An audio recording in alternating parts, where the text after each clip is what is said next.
Sesungguhnya aku percaya akan melihat kebaikan Tuhan di negeri orang-orang yang hidup. Nantikanlah Tuhan, kuatkanlah dan teguhkanlah hatimu. Ya, nantikanlah Tuhan. Kita percaya firman Tuhan tidak pernah kembali dengan sia-sia. Kita akan melihat kebaikan Tuhan. Semuanya jadi baik. Indonesia jadi baik. Indonesia jadi sembuh. Indonesia pulih. Mari bersama-sama menggembiri. Sejauh langit dari bumi, begitu besar kasih-Mu. Penuhi hati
semuanya jadi baik Tuhan.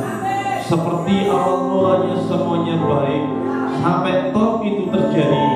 Biar senantiasa hati kami tetap bersyukur, kami tetap percaya bahwa kami melihat kebaikan Tuhan di negeri orang-orang yang hidup.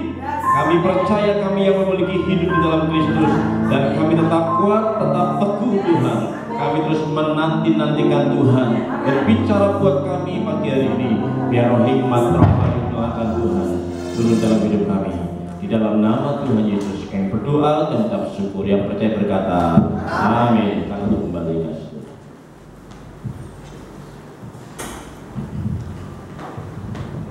Nama Tuhan. Shalom.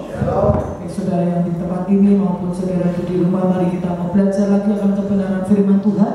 Mari kita mau belajar apa yang Tuhan mau dalam hidup kita. Hari-hari ini mari percaya setiap saudara dan saya dipersiapkan untuk memasuki Great Destiny. Siapa yang percaya bahwa rancangan Tuhan tidak pernah gagal? Amin.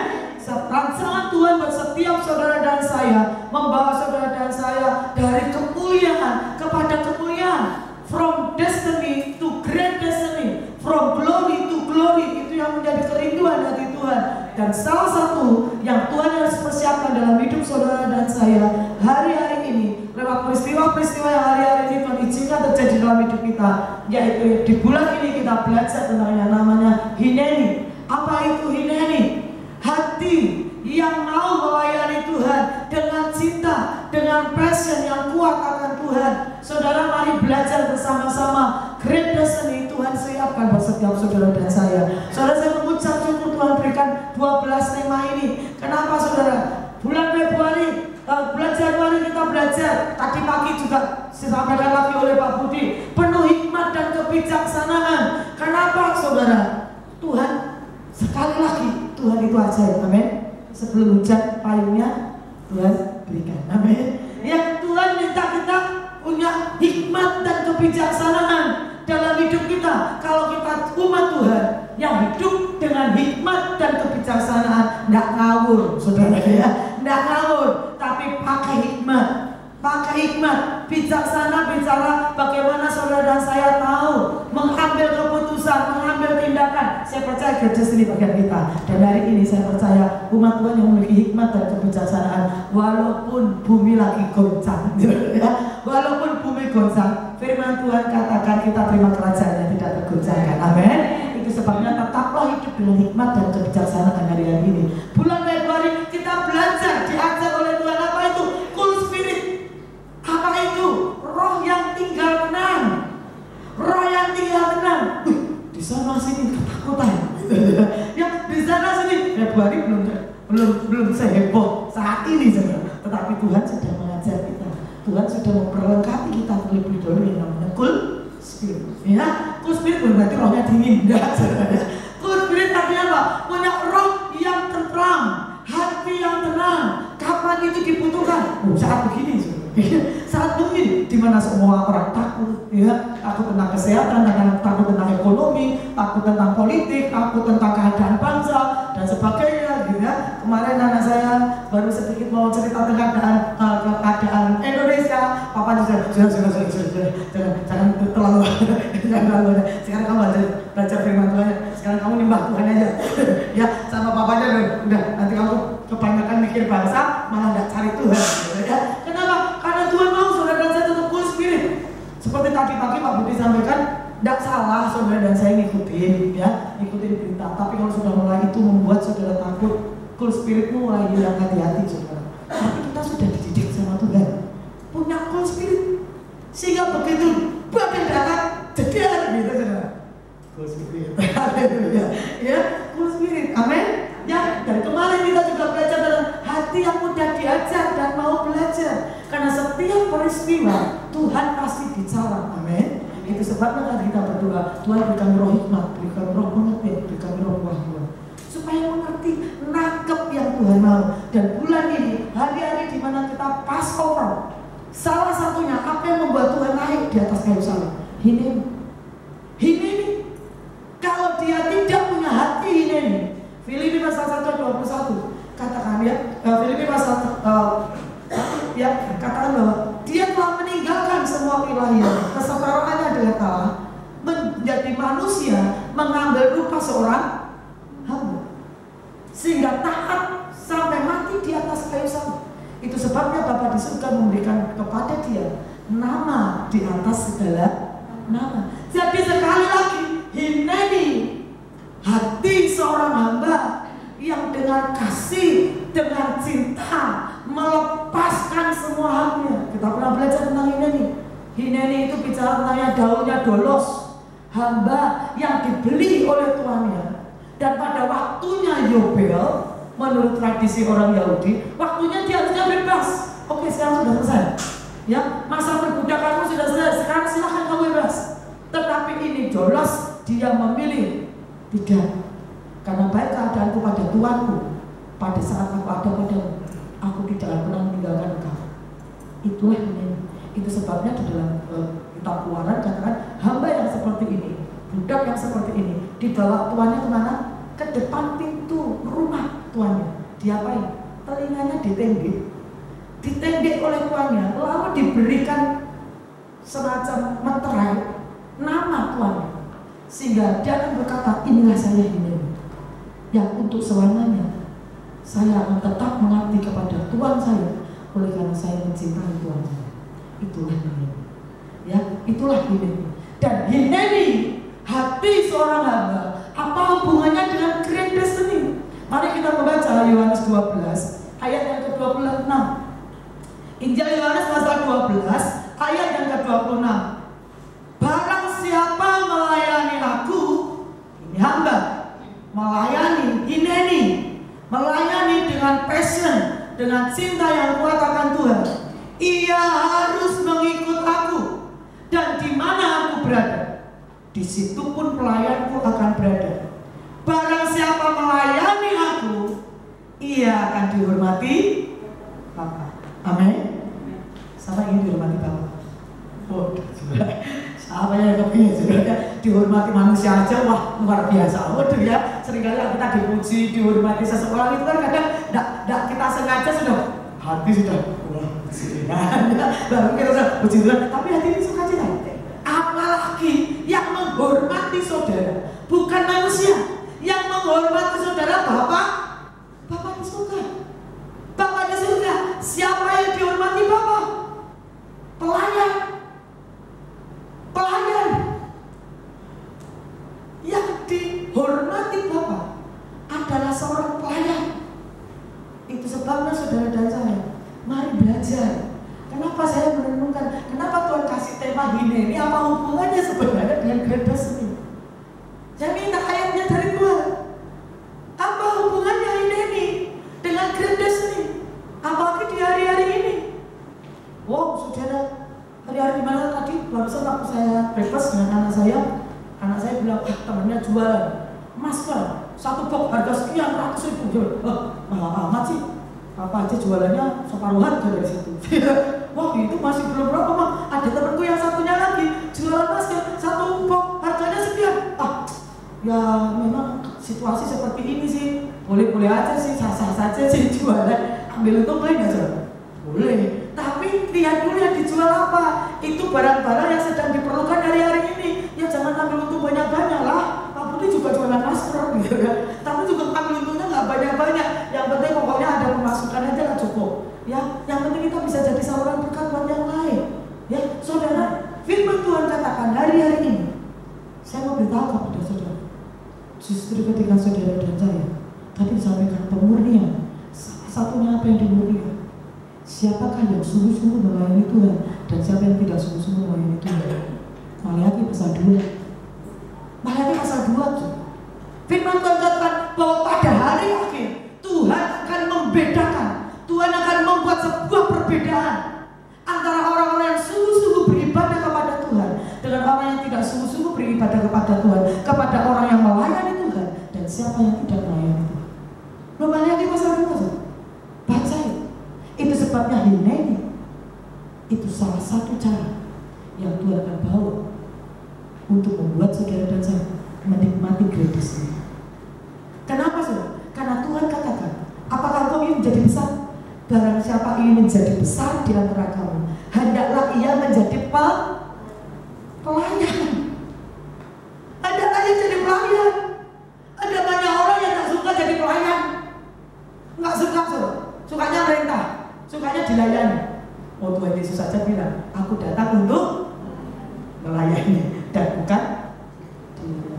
Tapi kalau satu orang nggak dilayani gitu, rasanya tuh kok nggak ngerti tuh dia saya itu siapa?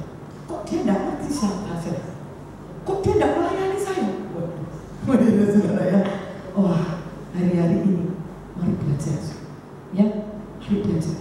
Setiap saudara dan saya yang rindu Bapa di surga, satu kali ketika saudara pulang, waktumu sampai, engkau pulang, Bapa di surga berdiri. Bapa di surga berdiri menghormati saudara. Itu adalah orang-orang yang melayani Tuhan. Amin.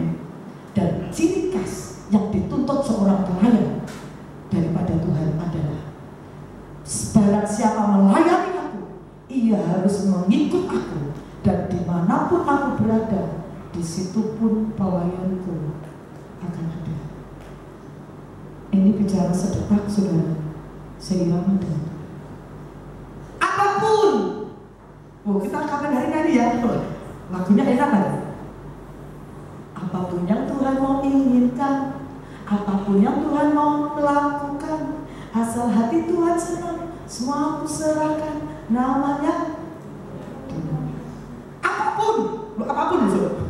Saya seringkali suka menunjukkan kepada saudara lagu ini, apapun yang Tuhan mau lakukan, saudara mau dibanting, saudara mau dilempar, saudara mau dinaikkan, saudara mau direndahkan, saudara mau diapain ya saya? Kita mesti berkata kepada Tuhan, ya ayo, ini. Jadi saat Tuhan izinkan saya dibanting, saya coba bilang, ini. Kalau dibanting ini. Tapi kalau saat Tuhan angkat kita pun jangan ada apa berkata, ini. Waktu dibanting saya ini. Waktu Tuhan angkat saya tinggi, saya akan tetap ini. Kenapa? Karena itu saudara. Dan dimanapun Tuhan yang ada, maka dia di situ harus ada. Itu saudara pelayan, saudara. Gak ada namanya pelayan. Wah, kok Tuhan lagi di rumah sakit, mama. Sedangkan Tuhan kita tempatnya kerjanya di mana? Baca Matius pasal 24. Tuhan Yesus tempatnya di mana sih? Di penjara, mengunjungi yang sakit, kemudian memberi makan orang-orang yang miskin. Pelayanan sih gak enak, saudara. Ya, pelayanannya gak enak. Saudara, sebab itu mari belajar bersama-sama untuk kita belajar melayani Tuhan. Saudara, kita masuk di seri pengajaran tentang hati hamba. Karena sejujurnya hati hamba ini adalah ujian raja-raja. Ini ujian raja-raja.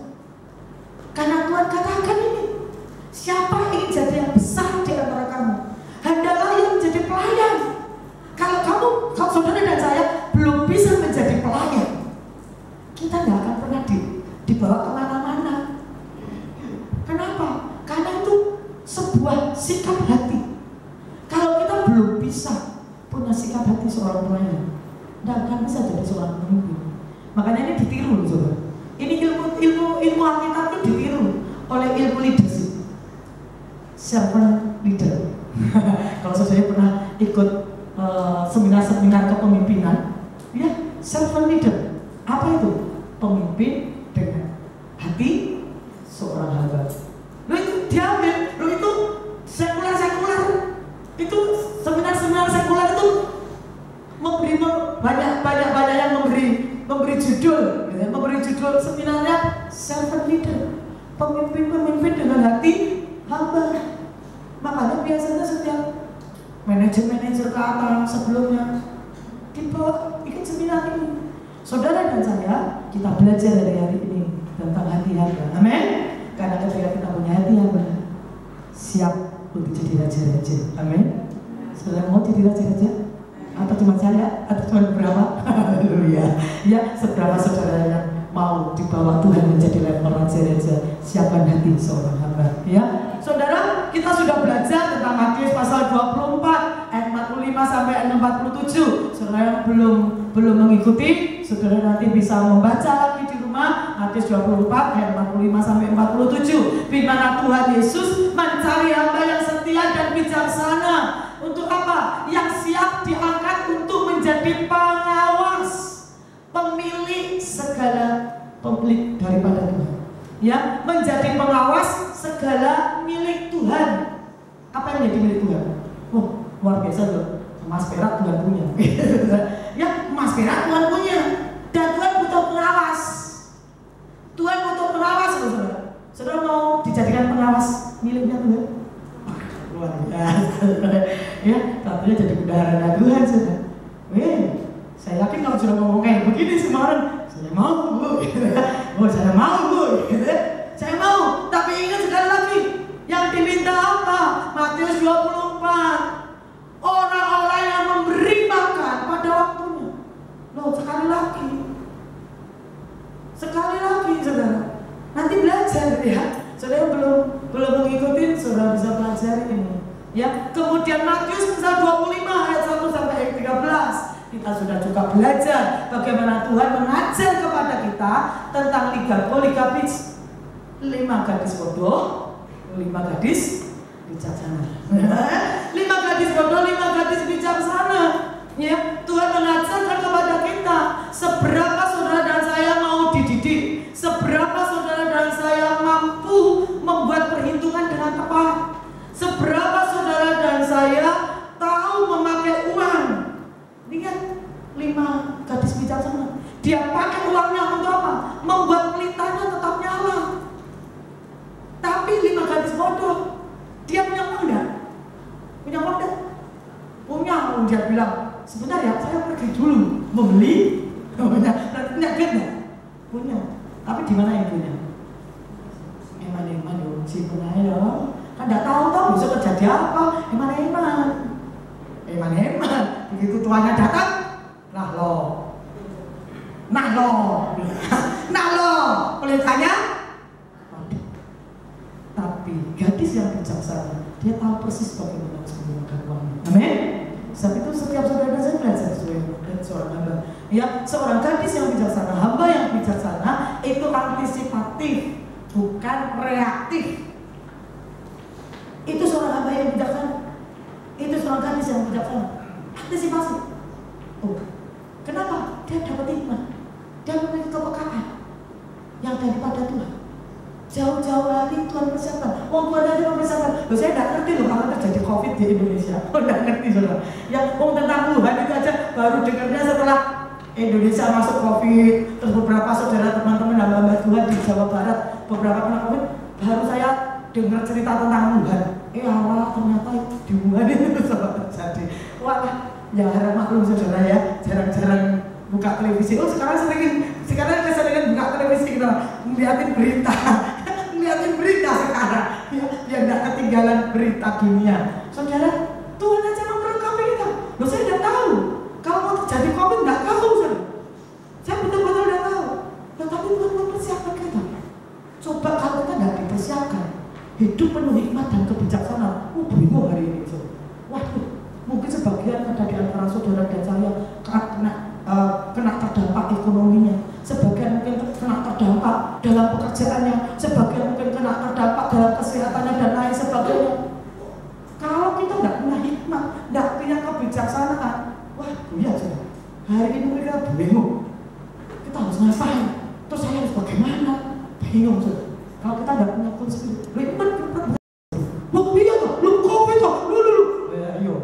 ayo, di rumah tidak pernah doa, tidak pernah masak teduh. Sekarang disuruh ibadah di rumah. Nggak ada gitar, nggak ada keyboard, nggak ada alat musik. Kuota nggak jalan. Ayo mau, ini nggak ada keyboard, nggak ada gitar, nggak apa-apa. Kan bisa nyetel YouTube lagu-lagu. Kalau kuotanya ada, kalau kuotanya habis, ayo. Kuotanya habis, mau dan mau, saudara harus bisa menyembah. Nggak ada alat musik, nggak ada YouTube, lagu-lagu yang mengiringi saudara nyanyi kan? Ayo, saudara harus bisa nyembah Tuhan. Harus bisa nyembah Tuhan. Saudara dan saya mari belajar. Setiap saudara dan saya, Tuhan mau saudara dan saya antisipatif, bukan reaktif. Kalau kita itu menjadi orang yang reaktif, baru ada sesuatu baru meresponi, telat. Ya, telat nanti saudara dan saya. Ya, beda. Saudara, seorang murid yang mempersiapkan dirinya untuk ujian jauh-jauh hari dengan anak sekolah yang wayangan semalam. Hasilnya pasti beda. Hasilnya pasti beda. Sama-sama nilainya bagus ya? Iyalah. Tapi yang nilainya bagus karena wayangan, ilmu pewayangan semalam, ya, alias semalaman nggak tidur. Kenapa Bu? Tidak sempat belajar jauh-jauh hari. Otomatis semalaman wayangan. Yang terjadi apa?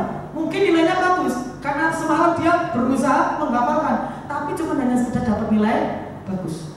Dia tidak memahami materi-materi pembelajaran. Tapi kalau dia mempersiapkan jauh-jauh, dapat nilai bagus, plus dia dapat ilmu pemahaman. Nah itu bedanya antisipasi dan reaktif, ya. Dan pagi hari ini itu dua pelajaran yang kita pernah belajar bersama-sama tentang hati hamba. Saudara yang mau belajar lagi tentang serial hati hamba ini bisa buka buletin, ya, buletin dari tempat kita di tempat ini tahun 2018 dan tahun 2019, ya. Sekarang pagi hari ini yang Tuhan mau saudara dan saya belajar ini pelajaran next level.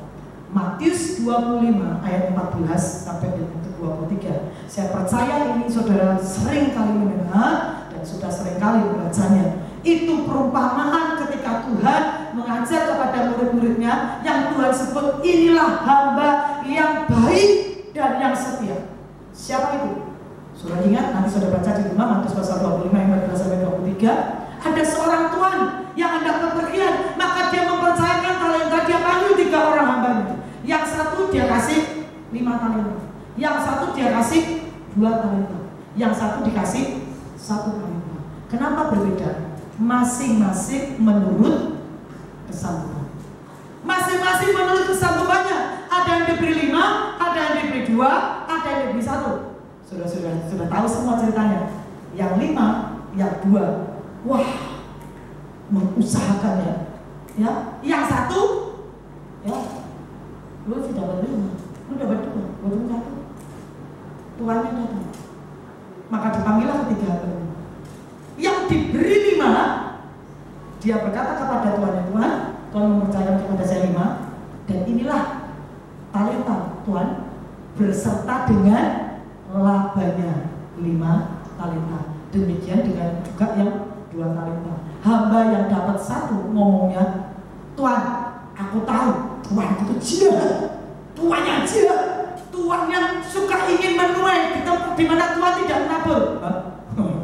Nah itu yang satu itu tidak salah, kok bila tidak menabur gitu. Yang ingin menuai di tempat di mana Tuhan itu tidak menabur. Maka inilah Tuhan, milik Tuhanku. Loh, tadi bilang tidak menabur, tapi sekarang bilang ini milik Tuhanmu. Inilah milik Tuhan. Kembalikan, aku telah menguburnya dan kembalikan kepada. Maka Tuhannya bilang, pergi kamu ke penjara. Ya, pergi ke penjara. Dan Tuhannya berkata, yang 1 talenta ini diambil dari Tuhan, diambil dari hambanya, diberikan ke yang punya 10. Saudara dan saya, apa yang saudara dan saya pelajari, apa yang Tuhan minta dalam hidup saudara dan saya sebagai hamba yang baik dan setia. Next, hamba yang baik dan setia. Nanti kalau pengen ya Matius 25 saudara yang jangan dibaca ya.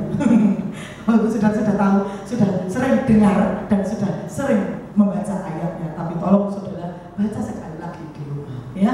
Hamba yang baik dan setia seperti apa sih yang di dalam Matius pasal 25 yang dikatakan dia tahu bahwa talenta yang ada padanya diterima dari tuannya, milik tuannya dan bukan miliknya. Tolong 1 Korintus pasal 4. 1 Korintus pasal 4 ayat 7 sampai 15, kita baca saja ayat 15. Pasal 15 ayat 10. 1 Korintus 15. 1 Korintus pasal 15 ayat yang ke-10. Hamba yang baik dan setia adalah hamba yang tahu bahwa talenta yang pada dirinya itu milik Tuhannya. Tetapi karena kasih karunia Allah, aku adalah sebagaimana aku ada sekarang, dan kasih karunia yang dikaruniakannya kepadaku tidak sia-sia. Sebaliknya aku telah bekerja lebih keras daripada mereka semua, tetapi bukanlah aku, melainkan kasih karunia Allah yang menyertai aku. Paulus berkata bahwa semua yang ada pada dia itu karena kasih karunia yang dianugerahkan. Saudara dan saya, setiap kita harus menyadari semua yang ada pada kita bukan milik kita, milik Tuhan, milik Tuhan kita. Termasuk apa? Nafas. Tidak cuma hanya harta dan sebagainya, tubuh saudara dan saya, nafas kita itu milik Tuhan. Amin. Milik Tuhan. Kan Tuhan bilang kita berkorban. Kalau satu orang mati, tubuhnya kembali kepada debu, rohnya itu nafas. Nafas Allah yang ditaruh dalam kita kembali ke Tuhan. Kenapa kembali ke Tuhan? Punyanya Tuhan. Memang punyanya Tuhan, makanya harus kembali kepada pemiliknya. Harus kembali kepada pemiliknya. Maka apa yang kita bisa lakukan? Setiap saudara dan saya, mari belajar. Kalau saudara dan saya masing-masing kita mengerti bahwa talenta yang dipercayakan kepada kita, kembali kepada poin, talenta yang dipercayakan kepada kita itu untuk dikelola dan bukan untuk dimiliki. Makanya kalau saudara seringkali mendengar istilah hamba Tuhan steward, apa namanya bahasa Inggrisnya? Steward, apa istilahnya?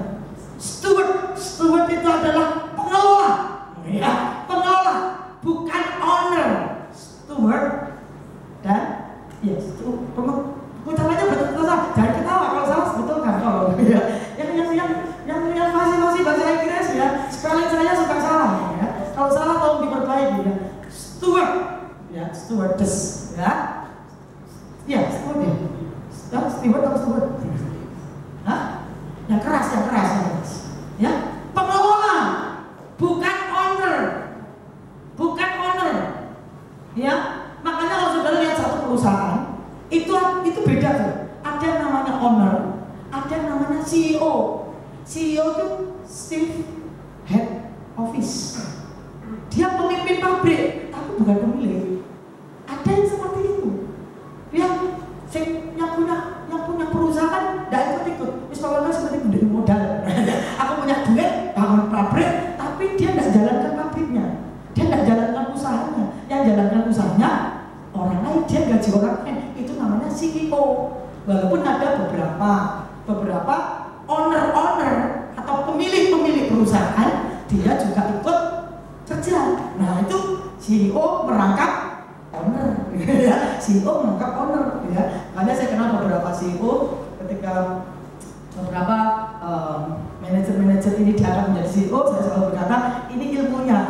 Saya ilmunya dapatnya dari satu teman, ya. Satu teman yang dulu dia manajer, kemudian dia akan jadi CEO. Ternyata wawancaranya, interviewnya salah satunya adalah negosiasi, minta saham kosong berapa persen. Wah, ya. Kalau levelnya CEO begitu saudara. Kalau manajer kan cuma hanya gaji, gitu ya, cuma gaji. Tapi kalau CEO itu ada pembagian saham, ya, ada pembagian sahamnya. Jadi saudara dan saya, saudara mau jadi CEO atau owner? Kita CEO, pengelola, pengelola dari miliknya Tuhan. Saudara dan saya, mari katakan, saya cuma pengelola. Bila kanan kirinya, kita cuma pengelola. Ya, tubuhmu adalah pengelola, bukan milikmu sendiri. Ya, nafas kita, semua yang ada pada kita, itu milik Tuhan yang harus kita kelola, dipercayakan kepada kita. Yang kedua, next, seorang hamba yang baik dan setia itu tahu bahwa talenta yang dipercayakan, yang diberikan kepada dia, itu bentuknya adalah kepercayaan, sebuah tanggung jawab. Sehingga yang dikasih 5, dia tidak berkata begini, nih lihat nih, gue dikasih 5, lu cuma dikasih 2, apalagi lu cuma 1. Enggak, saudara. Kenapa? Gitu ya. Hamba yang baik dan setia, begitu dia dipercaya 5, dia makin kalau lihat 5 talentanya ya haleluya gitu.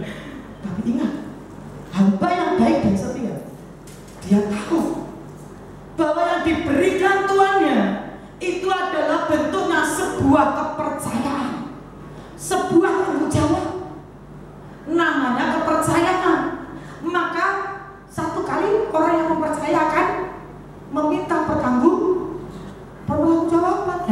aja lo. Ya, satu kali pasti akan diminta. Pasti akan diminta sama owner. Nggak mungkin dibiarin, kecuali kalau diberikan, itu lain perkara saudara. Itu lain perkara. Tapi kalau selama itu diberikan kepada kita sebagai hubungan hamba dengan Tuhan, maka itu sebuah kepercayaan, sebuah tanggung jawab. Setiap saudara dan saya hari-hari ini, mari belajar, ya, mari belajar. Setiap kita yang diberikan sesuatu daripada kita, makanya saya tulis di PowerPoint. Sebenarnya setiap tuntutan Tuhan pasti lebih dulu sudah diberikan sesuatu kepada kita. Ayatnya di mana? Lukas 12 ayat 48b. Ya, Lukas pasal 12 ayat 48b. Siapa banyak diberi, daripadanya akan banyak dituntut. Dan kepada siapa yang banyak dipercayakan, daripadanya akan lebih banyak lagi dituntut.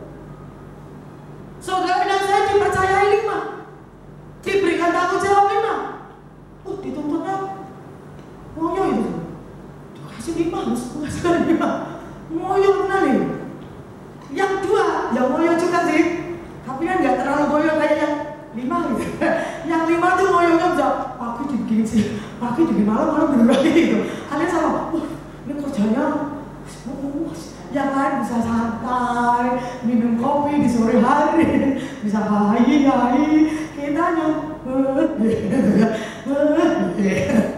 pusing baby, katanya cucu saya pusing baby ya. Kalau kita pusing baby, kenapa? 5 harus menghasilkan 5. Oh ya itu saja. Ya, mau ya itu saja. Sebab itu kenapa Tuhan tuntut? Ya karena nanti percaya banget.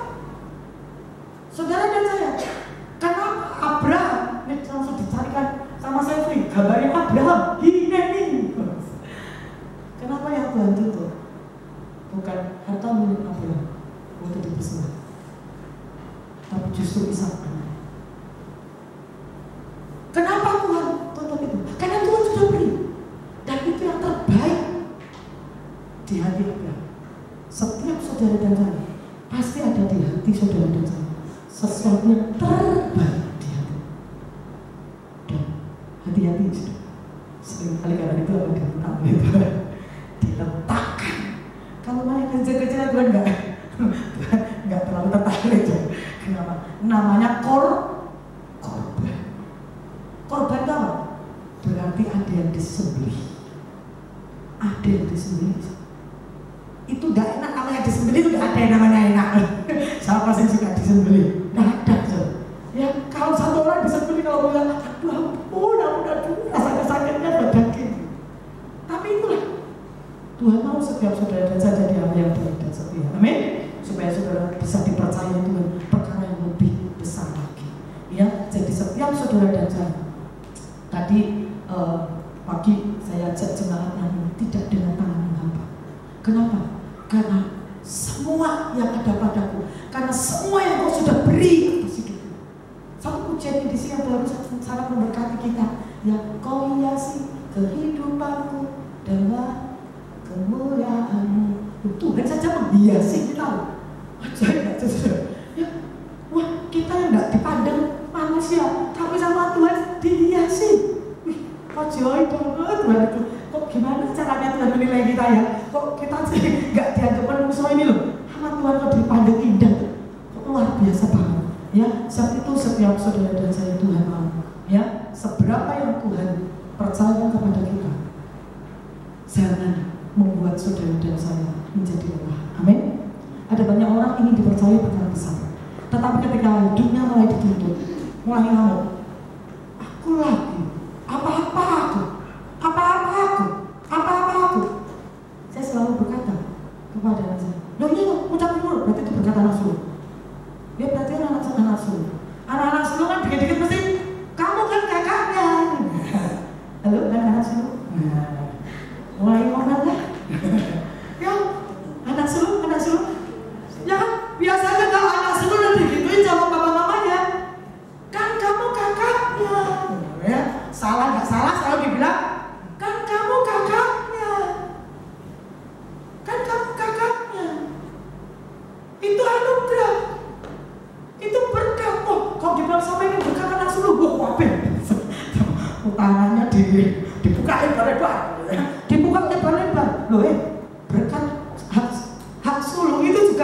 jawab hak sulung. Kenapa anak-anak sulung hukumnya dapat separuh daripada milik ayahnya? Karena dia sedang hidup adik-adiknya. Loh, waduh kalau dulu, anak sulung, dekat anak sulung, separuh deh. Nanti dulu, dengarkan dulu. Dikasih berkat anak sulung, kenapa? Hidup adik-adikmu tanggung jawabmu. Itu saudara. Ya, hidup adik-adikmu tanggung jawabmu. Makanya hartanya bapaknya, harta ayahnya yang separuh kasih kakaknya. Supaya apa? Adik-adiknya kalau kesulitan lari kakaknya. Lari kakaknya. Tapi banyak orang tuh, berkat anak sulung, berjajar anak sulung, terjadi atas hidupku. Giliran Tuhan kasih tanggung jawab ini, ngomelnya sudah mulai kuat. Aku lagi. Ya Tuhan ngomong, ya wes kalau gitu pas ini kembaliin berkat anak sulung. Tak kasih yang mau. Ya jangan, gimana sih? Enaknya aja. Suka hak tapi tidak mau kewajiban. Ya, belajar dari pelajaran SD. Hak diberikan setelah kita melakukan. Tidak ada hak kalau tidak melakukan. Puji Tuhan, cuma ada sebentar saudara. Ngerti firman Tuhan. Puji Tuhan, firman Tuhan berhasil. Yes. Ya, hamba yang baik dan setia berikutnya adalah tidak ingin langsung menjadi besar, tetapi dia belajar untuk memperbesar kapasitas kemampuannya. Itu hamba yang baik dan setia. Dia tidak kepingin jadi besar, tapi dia akan memperbesar kapasitas. Kenapa? Dia dikasih iman sama Tuhan. Iman. Wah, dia langsung pegang kepala dulu. Ngapain aja? Muter otak. Dia muter otak. Dia pegang kepala, muter otak. Dikasih iman ini. Nah loh. Saya kalau istilah saya nah loh. Kasih iman loh. Bukan ketawanya yang dikasih iman. Ngapain? Pegang kepala. Kasih iman. Ini gua kalau Tuhan datang, gua tidak menghasilkan seperti yang dia mau. Selesai. Seperti yang saya dengar dari pemerintah, dana pemerintah dari instansi juga demikian. Kalau tahun ini dikasih kepercayaan 100 juta, ternyata dana yang diserap yang bisa digunakan cuma bisa hanya 50 juta. Tahun depan anggarannya kenapa BPS-nya dikasih berapa Pak Adrian? Nggak akan lebih dari 50 juta ya Pak. Kenapa? Dikasih uang 100 juta aja tidak bisa menggunakan semua kok. Yang bisa digunakan cuma, yang bisa dipakai cuma 50. Berarti kebutuhannya dia kan sampai 100. Ngapain dikasih 100? Ngapain dikasih 100? Jadi udah tahun depan APBS-nya pasti cuma yang dikasih 60, 65 ya Pak ya. Ini Pak Adrian dekat dengan orang-orang pemerintahan, dana pemerintahan itu seperti itu modelnya. Loh, Tuhan kita juga sama aja. Waktu saudara dan saya dipercayai 5 talenta, kita tidak ingin menjadi besar, tapi Tuhan mau saudara dan saya menjadi besar. Amin. Maka saudara dan saya haruslah berbesar kapasitas hidup. Dari 5, kamu harus bisa mengelola 10. 10 itu pun nanti saudara akan diberikan tanggung jawab lebih besar lagi. Saudara sampai sekarang 20. Dan itu terus, dan itu masih belum. Itu tuh. Ini dituntut hati yang mau terus belajar. Makanya saya selalu berkata kepada guru-guru di teman sekolah ini, terus belajar. Ada banyak orang yang jadi besar, tapi tidak mau belajar. Ya, tidak mau belajar saja. Ya, saya bukan orang keuangan. Ya, saya bilang SPP, belajar dari mana? Ya, sudah sempat kuliah ya belajar dari Google. Akhirnya tapi juga pajak, ya. Akhirnya tapi juga gitu SPP. Ya, belajar semua. Gak ngerti ini belajar, gak ngerti itu belajar. Setiap saudara saya berbesar kapasitasnya. Next, hamba yang baik dan yang setia adalah hamba yang berguna untuk Tuhannya. Kalau tidak ada gunanya, diapain? Sana. Enggak dipakai lagi. Kenapa? Tidak berguna. Apa gunanya seorang hamba buat seorang Tuhan? Ini hamba mendatangkan untuk bisa bikin tuannya cuan. Yang ini cuan, saya kalau mempekerjakan dia, cuanku lebih gede. Wah, itu digondelin. Tapi kalau sudah pegawai, sudah kerjanya males-malesan, gitu saudara ya, amburadul, nggak membuat tuannya punya cuan, Mungkin bentar, kontrakanmu terakhir kapan ya? Yang dilihat tuannya kapan kontraknya selesai. Kalau sudah kontraknya selesai, sudah selesai aja, jangan diperpanjang. Tapi kalau kita menghasilkan untung buat Tuhan kita, wow, kita mengajukan resign pun loh saudara, itu sudahlah, jangan. Saya waktu itu saya mau resign dari perusahaan farmasi dengan pelatih saya bekerja, bos saya ngomong, sudahlah, sini, guyon aja, sudahlah, Pak pulang suratmu, loh, ini tidak guyon Pak, sungguhan ini, sudahlah, sudah, loh, Pak sungguhan Pak, saya mau resign Pak, ini loh Pak, surat udah, alah sudah, saya guyon, kamu guyon aja sukanya, guyon ya guyon, rasa, loh bukan guyon Pak, beneran ini, saya mengundurkan diri Pak, gak usah macam-macam, sudah kerja saya ngapain? Loh gimana sih Pak? Kenapa dia tidak mau saya keluar? Kalau saya keluar, dia tahu nggak ada yang kerjain. Ya, dia tahu. Kenapa? Wong yang bukan tugas saya aja diserahkan ke saya tak kerjain. Ya, apakah yang kerjaan saya? Beres. Ya, target-target saya nggak masuk, selalu masuk. Minimal 100%. Biasanya over. Kenapa? Ya, kalau namanya marketing sebenarnya, kalau over dari target kan ada bonus. Ada bonus lebih, ada bonus lebih. Saudara dan saya, mari belajar. Apakah saudara dan saya memberi untung kepada Tuhan kita? Tuhan kok masa Tuhan cari untung dari hidup kita? Saudara, keselamatan, pengampunan, penebusan, pemulihan itu anugerah. Diberikan cuma-cuma buat setiap saudara dan saya. Tetapi berkat, mujizat, pemeliharaan Tuhan, promosi, dan apapun yang Tuhan berikan dalam hidup kita, itu ada tujuannya. Itu bentuknya talenta yang harus saudara dan saya pertanggungjawabkan dan mengembalikannya sesuai dengan yang namanya untung. Contoh Yusuf. Buat apa Yusuf? Dibawa Tuhan menjadi orang kedua di Mesir. Karena dia harus kasih makan. Bukan cuma hanya 1-2 keluarga yang dia kasih makan saja. Bapak ibunya, 11 saudaranya, beserta dengan anak cucu dan hamba-hambanya. Yang kasih makan siapa? Yusuf. Saudara. Ini Bapak Yusuf. Kenapa Yusuf? Dia akan jadi orang nomor 2. Karena dia harus kasih makan bangsa-bangsa. Dia harus kasih makan banyak orang. Saudara, saya seringkali berkata kepada Tuhan, Tuhan, kalau Tuhan kasih saya berkat. Saya belajar dari Kom Yusak. Setiap kali Tuhan kirim berkat, selalu Kom Yusak kan, saudara pernah dengar ya saya dengan Kom Yusak. Selalu dia nanya sama Tuhan, Tuhan, ini geopo, ini dipakai untuk apa? Ini roti yang boleh aku makan, atau ini benih yang harus aku taburkan Tuhan? Kalau Tuhan ngomong benih, jangan ditahan saudara. Kalau Tuhan ngomong itu benih, jangan ditahan. Kalau benih, saudara dan saya makan. Alamat nanti giliran yang lain lagi panen, saudara panen enggak? Enggak. Kenapa? Mau benih kamu makan. Kalau Tuhan bilang roti, silahkan dimakan. Silahkan dimakan. Saudara dan saya, sampai hari ini saya belajar. Ya, sekalipun kadang seringkali ada banyak orang yang memberkati kami, berkata, saya selalu bertanya kepada para penabur-penabur, buat apa? Buat pekerjaan Tuhan?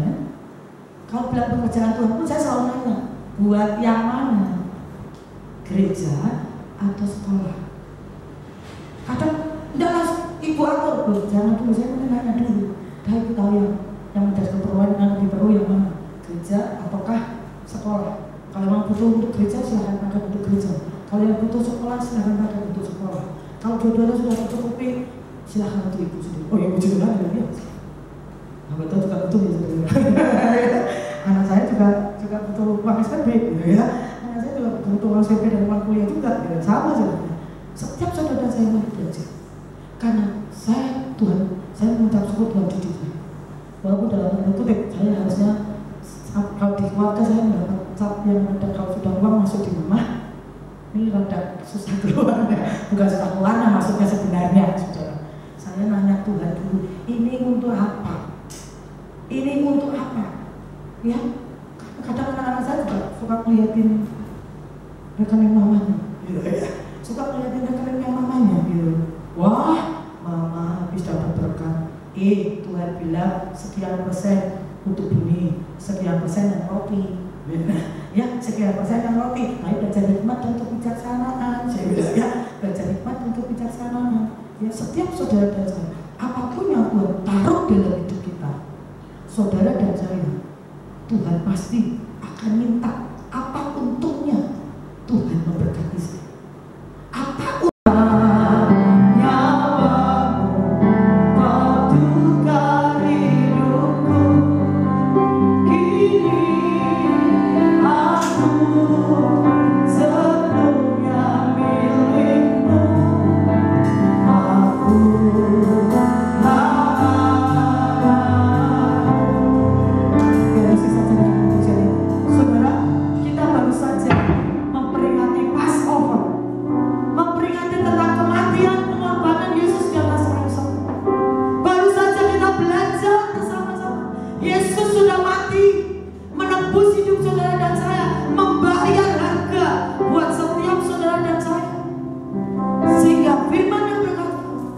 hidup yang kau hidupi sekarang bukanlah milikku lagi, tapi milik Yesus. Mari hari ini, apapun yang saudara dan saya lakukan dengan segenap hatimu, seperti untuk Tuhan dan bukan seperti untuk manusia. Hamba yang baik dan setia, dia tahu semua yang ada dalam dirinya adalah milik Tuhan. Dia tahu bahwa akan ada sebuah penuntutan, ada sebuah tanggung jawab yang harus diperhadapkan kepada Tuhan. Dia tahu dia tidak boleh santai, karena ke depan ada next level, dan tahun depan ada next level yang lebih lagi. Tahun depan akan ada top puncak destiny, di mana Tuhan akan membawa saudara kepada semua yang di pikiranmu tidak pernah muncul, di telinga tidak pernah didengar, matamu tidak pernah lihat, tapi itu disediakan Tuhan buat setiap orang yang melayani Tuhan, yang mau ikuti yang Tuhan mau. Dimanapun aku ada, dimanapun aku ada, dan apapun aku buat, di situ pelayanku harus ada. Dan siapa yang melayani aku, ia akan dihormati oleh Bapa. Mari bersama-sama bangkit berdiri. Katakan, Tuhan, kami mengucap syukur, saudaraku sudah menebus kami. Dan sekarang hidup kami bukan milik kami sendiri, Tuhan. Hidup kami milik-Mu, Tuhan. Biar kami bawa di atas mesbah-Mu. Sakata kaya lama, sakata kaya lama, dengan darah-Mu kau tebus dosaku.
Pengabdianku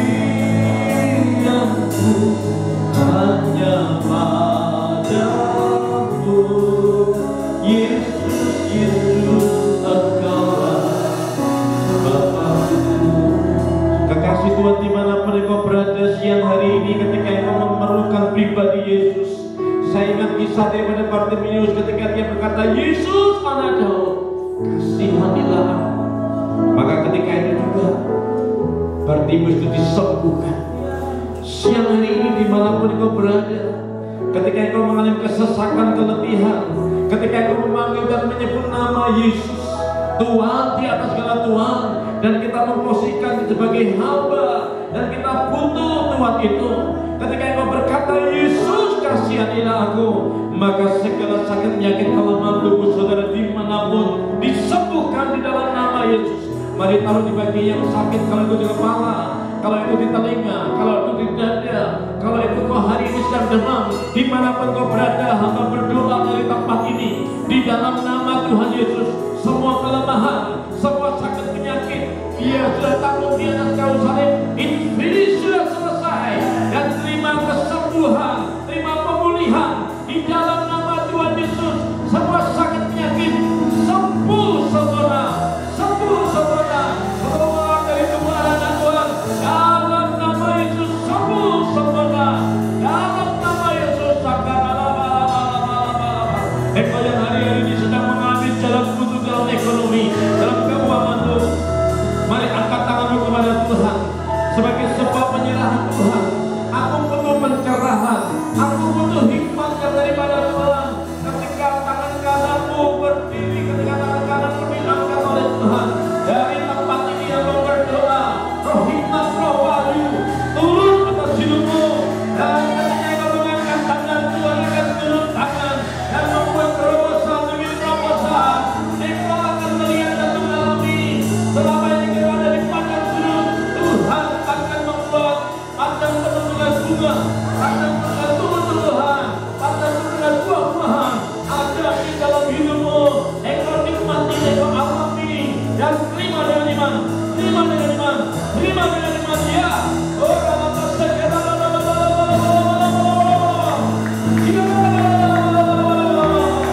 kami terima otoritas, kami terima hikmat daripada Tuhan untuk kami tetap survival hari-hari yang sulit, tapi betul-betul kami jadi kepala, tetap naik bukan turun.